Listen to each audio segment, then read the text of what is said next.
Hey guys, and welcome to game number 9 out of 100 of the Mac versus Machine series, where I'll be playing 100 games of Scrabble against the top Scrabble bot, HastyBot.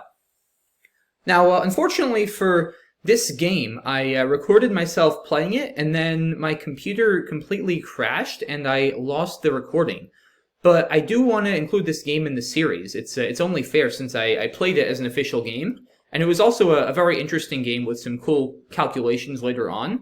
So what I'm going to do is I'm going to just do a more detailed analysis video instead, and I'll make sure not to spoil the result of the game. I'll sort of go through it as I was thinking during the game, and there were a few instructive positions, so I hope you guys will still find this interesting. But I do apologize in advance for the glitch, and hopefully this doesn't happen again. But in any case, let's jump in. This was my opening rack. I was first in this game, and I pretty quickly settled on up Hove here. It scores really well, and it gets rid of my V and my U, which are my two most troublesome tiles. So I made this decision quite quickly, and it looks correct. Here he did bingo with dermoids through this O. So unfortunately, my play did backfire a little bit, and that can be one downside to making a longer, like 5 or 6 litter plays on your first turn, is you do give your opponent a lot of floaters to play through, but in this case, it's almost certainly one of those cases where up Hove is clearly correct. I just unfortunately happened to get burned by what he had. This was a really interesting turn for me, so I spent a good amount of time here since I wasn't really satisfied with any of my options. Like I saw Outrage and Outage here pretty quickly, and they're both okay. They score 18, 20, which is about as good as I'm going to get with this rack. The G or GR leave, though, really leaves a lot to be desired, especially since I'm already down 62, and there's an S here, there's an E. There's plenty of good places to bingo, and I'd really like to prioritize taking advantage of that and getting a bingo down as soon as possible. So I saw this other play of Gouge, which at first I didn't like since it only scores 9, but at the same time, ART is a really strong leave, especially compared to a G or GR, and I ultimately decided to go for this play after thinking for, I think, about 2 or 3 minutes to see if there was anything better, just because, again, I really wanted to prioritize getting back into this game as soon as possible with the bingo. I just felt Outrage or Outage were going to give me too large a chance of getting settled with clunky racks and not really being able to make progress. So I ultimately went for Gouge, which I think is reasonable here. He played Rat and Gouger, which was a play that really surprised me. Of course, as a bot, he's mostly just thinking about equity, so it's not shocking that he made this play, given that it is by a little bit the highest equity. But what he almost certainly should have done here is something like La, which keeps a strong leave here. There is a duplicate R, but with an S, this leave works really well and gives him a great bingo percentage, or even something like AR over here. It's only 7, but again, he's got great bingo percentage with this leave, and there's really no reason to be giving back such a strong spot at this score. So I definitely don't like Rat here.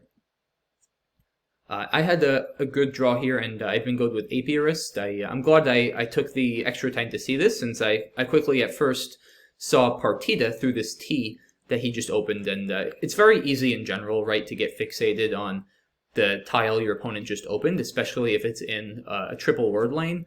But important, of course, to take the couple extra seconds and just make sure you're not missing something even better in another spot of the board. So I did find and play Apiarist here, which is clearly the best play and the only bingo. He had an interesting turn here. He went with Abler, which I think is fine.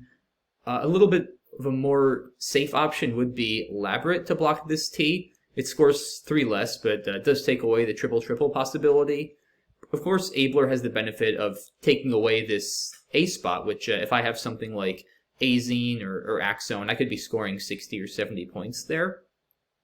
And you could make the argument that given I just drew 7 tiles after a bingo, I'm more likely to have a big play there than a freak triple-triple bingo through this T. That's a very valid argument, and given that I'm fine with Abler here, it also keeps a little bit of a better leave. It's 1 vowel to go with the 2 consonants instead of just the 2 consonants, so it's a bit of more an aggressive play, but I think it's quite reasonable here.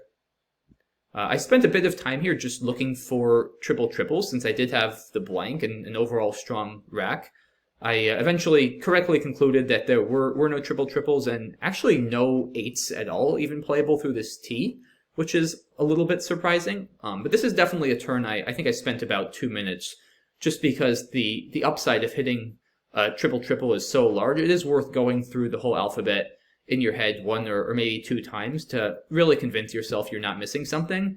But I did eventually settle on relaying through this R, which is, of course, a very solid bingo in its own right, scoring 95 points. He played Sadony through this T, which looks solid. It does get rid of the S, but it's significantly better than his next options like Ya or Any in terms of score. And the leave after Ya with 2 Ns isn't really all that great anyway. So I completely agree with spending the S and playing Sadony here. This was a fun turn for me. Obviously, when I see a rack like this, my first instinct is, oh boy, let me just exchange like I-O-O and kind of get back on track here. But then I quickly saw this play of oidioid, which is not a word that comes up too often, but when it does, is a lot of fun and certainly one of the best rack cleaners around if you've got a lot of I's and O's. So this is what I played. I didn't actually see my other options of iodine and opioid during the game, both of which are interesting. Iodine does score 9 more points, but it does leave 3 vowels, which is a little bit too vowel heavy. I think at this point in the game, I would rather sacrifice a couple points to give myself a better chance at having a balanced rack. Next turn, oidioid also has the benefit of playing off more tiles to try to dig for the blank and the 2 S's. Also, the X is a really good tile because of this spot he just opened above Sadony right here. There's a spot to just drop an X for 50 points. So there's a lot of valuable tiles that I don't have that are in the bag that I'd really like to get. And oidioid does the best job at accomplishing that. So I think, given my main goals here, oidioid is probably fine. Opioid is reasonable too to score a couple more points, but personally, I would favor getting rid of the extra vowel and getting that extra shot at the goodies over the 3 points. So I think even though it's apparently a little bit worse on equity, I would still go with oidioid. He played bluefin here, which I really like. It scores well, plays off 6 of his tiles, which for the same reason as me is great. He just like I do wants to try to draw the S's, the blanks, the X, and this play does a great job of that. Here I had a few options. Comic was the first thing I saw, and it looks really strong. It scores 33, it keeps ERT, which is a great leave. Another play I considered pretty strongly is Comte over here, which scores 31, so it's a small point sacrifice, but it does give back a lot less in terms of bingos. After Comic, he could bingo with Comics. There's still 2 S's in a blank unseen for him to hook that. And he can also, of course, bingo from this C or this O on the left. Whereas after Comte, his options are a little bit more limited. I'm pretty much just giving him back this C to bingo through. But I ultimately decided that at this score, I wasn't really up enough to be making this big a sacrifice in terms of equity. It's a couple points less, and also ERT is a much sounder leave than CR. Not that CR is terrible, but especially with a bunch of higher point tiles available like F, J, K, V, W's, X, Z, keeping all 1-pointers and a good bingo leave is probably a little better. If I get saddled with 3 or 4, 4 plus pointers, then I'm going to be having a hard time plotting through that and getting back to a position where I can bingo. So I think Comic, just to reduce variance and avert any sort of disaster consonant draws, and also just overall increase my bingo percentage is perfectly fine here. If I were up a lot more points, I probably would have played Comte, but I only have a small lead, and I think Comic is perfectly okay. He played Koala, which looks like a good play. It scores well, plots through a bunch of tiles, and keeps a solid leave, so can't argue with this. This was a very interesting turn. It's a promising rack. I'm close to some bingos like Azurites with an A or Suruses with an S. Unfortunately, neither of those play. I ultimately settled on Z, which I wasn't thrilled with because my E is obviously a great bingo tile. But at the same time, I felt the good news about this play is if I look at the pool on the right, there's still 6 E's to draw, and I'm pretty likely to get one of them back either this turn or next turn. So I wasn't overly concerned about that, and I just wasn't particularly enamored with any of my other options. I looked at Lutz, but it's too big a point sacrifice, I felt, 13 at this point in a close game. And it also gives back a lot of plays through the Z, like fees could come down or froze pretty easily. So I wasn't too keen on Lutz. I thought about plays like Zetas or Ritzes here, which score more, but they get rid of the S, and the S is a pretty valuable tile now because of this comics hook I just created. If I can get an E especially, I'll have a great chance of bingoing in this spot. And if I can bingo, I'll really be taking a commanding lead in this game, so I think trying to keep that S and maximize my bingo percentage is really good here. Zit is an option I didn't actually consider during the game, but it does have the benefit, sort of ironically, given what I was saying before, of blocking this comics hook. I do have an S, but there is also another S and a blank unseen, along with some decent bingo tiles. So I could make the argument that I'm blocking this spot, I'm taking a 40-point lead, and keeping a strong lead myself, even though maybe not to hit that spot. I personally don't think it's worth it here because there's still plenty of other spaces to bingo on this board. There's the floaters in Koala up here. There's also the C and the O in Comic, and there's even a lower scoring bingo lane next to the U and Uphove, where you could end a bingo and say an S, a T, or an N. So I ultimately decided that I'd rather play Z, the logic being if he were to bingo, then I'll still have a lot of places to bingo back myself. And I'm keeping a strong lead, and with the board as open as it is, I felt like my best chance was to accept the fact that he's reasonably likely to bingo at some point. There's an S, a blank, R's, T's, N's, E's. There's really good bingo tiles unseen and lots of places to bingo. So I felt my best path to victory, given the current state of the board, was keeping everything open and being aggressive and trying to counter his bingos with a bingo of my own rather than going all in on trying to stop him from bingoing. So I think this is an interesting turn. There's a lot to consider. I spent a decent amount of time here, but I feel like I'm happy with Z. He plays a Kanat here, which is pretty clearly the best play. Scores a lot of points and gets rid of his Q, so can't really argue with this. And this was a really interesting turn for me. So the first thing I considered was Trunk to this K, which scores well and takes out the K, which is of course nice, but I really didn't like keeping this V, because I looked at the pool and I saw an F, a J, 2 W's, an X, tiles that really don't go at all with a V and are really going to hamper my ability to build my rack back up for a bingo if I draw them in conjunction with my V. So I decided I liked either Vin or Val a lot better, just to get rid of that V and really maximize my chances of bingoing. At first I was leaning towards Vin, just because it keeps 3 vowels and 1 consonant instead of, 3 consonants and 1 vowel instead of 4 consonants and 1 vowel after vowel. But what I really didn't like about Vin was the RSTU leave is a lot more prone to draws that leave me in difficult bingo position, right? A W is going to entirely kill my bingo chances with the WU combo, and there's 2 W's out. And I'm drawing 3 tiles instead of 2 after Vow. And the INRST leave is slightly consonant heavy, but what I noticed is there's 6 E's left, and if I can get one of those E's, the insert leave is super strong, and I'm pretty much going to bingo, or at least have one playable bingo with anything else I pull from this set of remaining tiles, other than maybe the X, because even the J will give me jointers through this O. The W's will give me winters or twiners in comics. So I have a lot of options, and I sort of did, and I'll go through this in the analysis since I think it's instructive, like a rough calculation of what the odds were that I was going to draw an E next turn.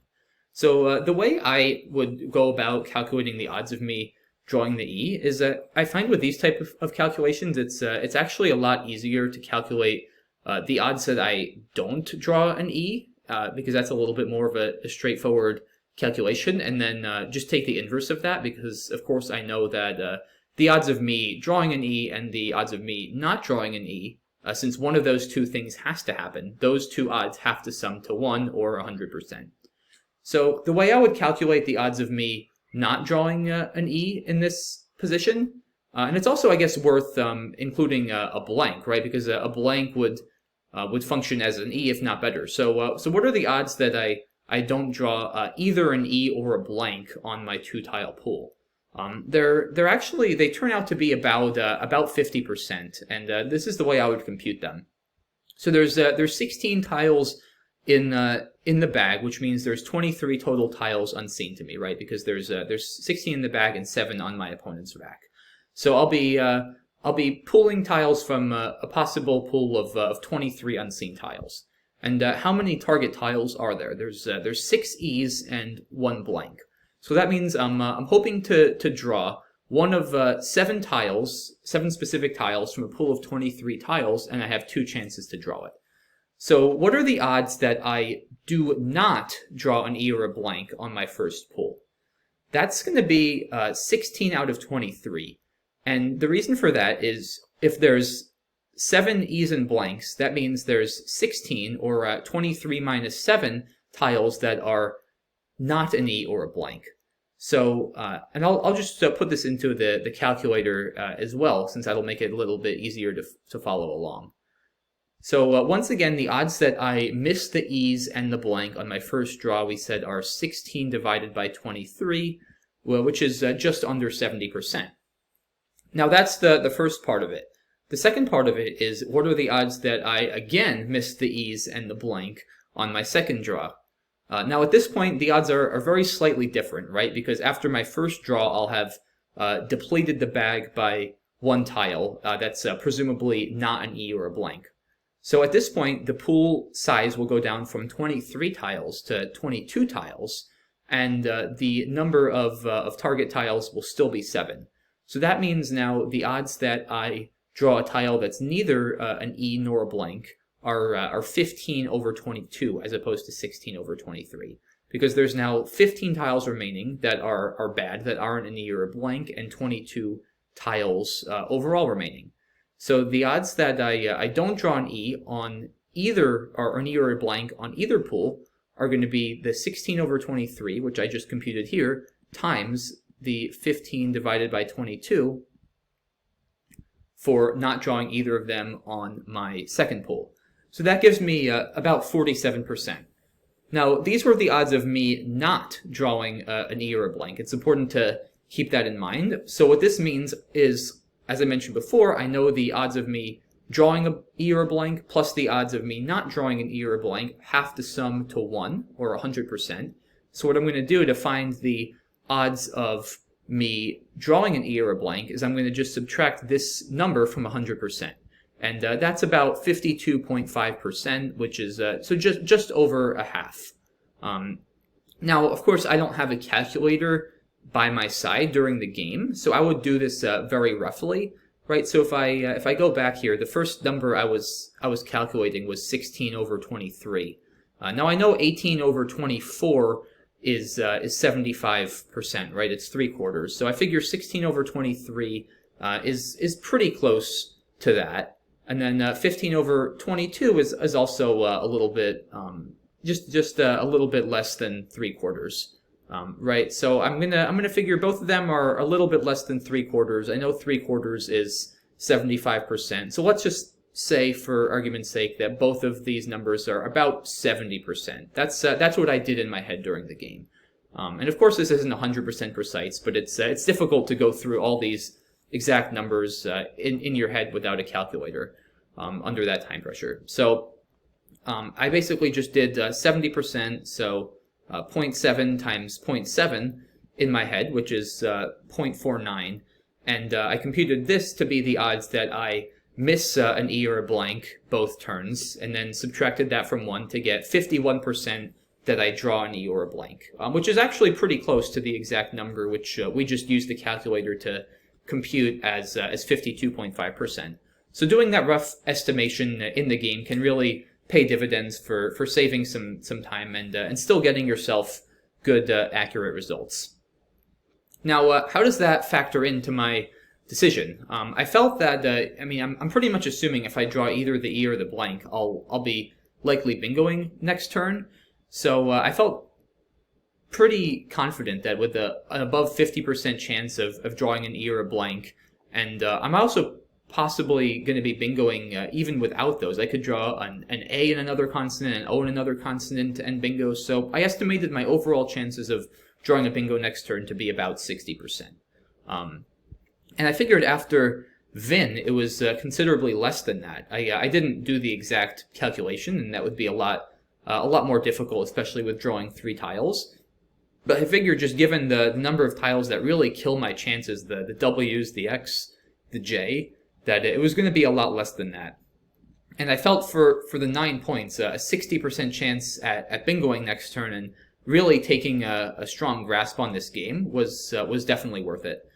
If my odds of bingoing after Vin are only like 30%, which is probably my best guess, maybe 40%, but I'm gonna guess it's closer to 30 with that pull. That's a huge difference, and the 60% chance to bingo is almost certainly worth the 9 points. So yeah, that was sort of the rough calculation I went through in my head when I decided to play Vow. I just kind of wanted to get a handle on how strong really is this, because it does look consonant heavy, but there's all those E's, and it's easy to kind of use your intuition, but it's better if you can get even a rough concrete number just to kind of guide your decision making. Like if I did the calculation and it was 35%, I probably would have just played Vin, because that's not that strong a possibility of bingoing, but 60% seemed really strong, and that's why I ultimately decided to play Vow. So here he did manage to bingo with Duras, which unfortunately left me in a very difficult spot here, right? So I have I now have 6 consonants. I didn't draw an E or the blank or any of the other consonants. And I mean, the bad news is now I almost certainly, in fact, certainly will need to bingo to have any chance of winning this game. And also there's now a diminished number of spots for me to bingo. I pretty much need to play through the C or O or maybe through this D in Duras with an 8, specifically in the 6th spot. And the problem is, wherever I go, he's pretty likely to block the C and the O, assuming he's playing rationally. Given he's a bot, he may actually leave those open on occasion, but against any strong human player, I have to assume that they're going to be blocking these lanes. So I need to give myself a chance to hit this D. Since there's nowhere on the right-hand side or bottom part of this board to open a new bingo line, the rest of the board is pretty much all exhausted for long words. So what I need to do is play off tiles in a way that a draw of maybe EE or at least E blank will give me a chance to hit this D. And the problem is I thought about fishing off like WT, WR, WN, those combinations. And I saw that WT, even with a draw of 2 E's, there's a lot of 8s through the D, but none of them fit. It's inserted, sintered, trendies, resident, and nerdiest, and none of them fit with the D in that spot. Also, fishing off WN and drawing 2 E's gives me tiredest, which doesn't fit. And finally, fishing off WR and drawing 2 E's gives me insetted and dinettes, neither of which fit.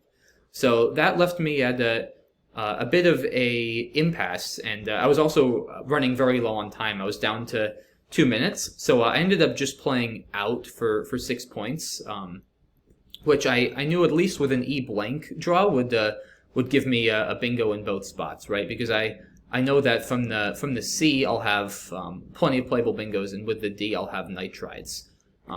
So I think that was probably reasonable. But you could also make the argument that I need to score more points than this, right? Because I'm down 66, and if he blocks the C and the O, even if I do hit nitrides, that's only going to score about 66, and I'll actually probably still be down in the end game. So unless I can unless I can draw the X and score a lot, or if he's saddled with a ton of high pointers, I'm not even that likely to win if I do bingo. So I think out under time pressure, it makes sense. It gives myself at least a realistic shot to bingo, but I probably do need to score more points. I think I probably should have gone with something like Twiney here, just to try to score more. Rit has the problem of blocking the C and the O, which I really can't afford to do.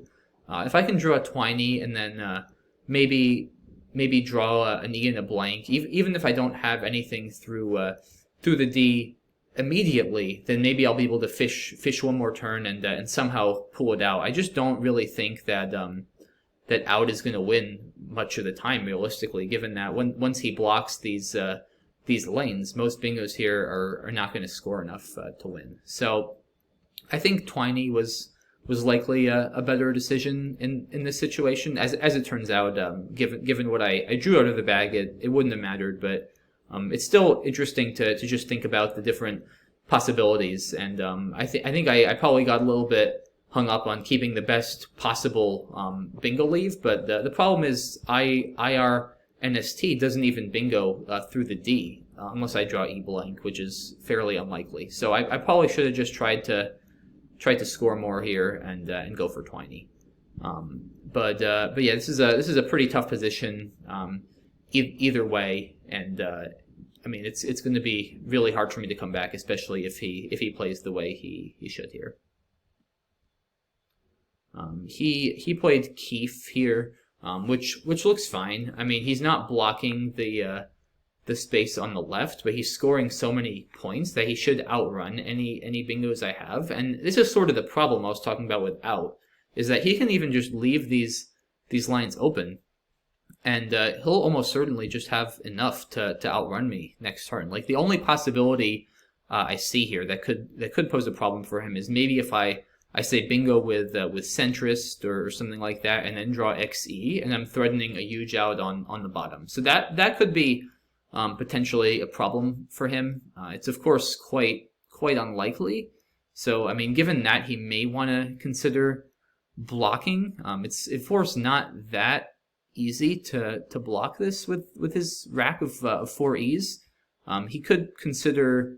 I don't like fleece too much because then things will still fit through this O, but he could maybe even consider clef from this C. Let me put this back.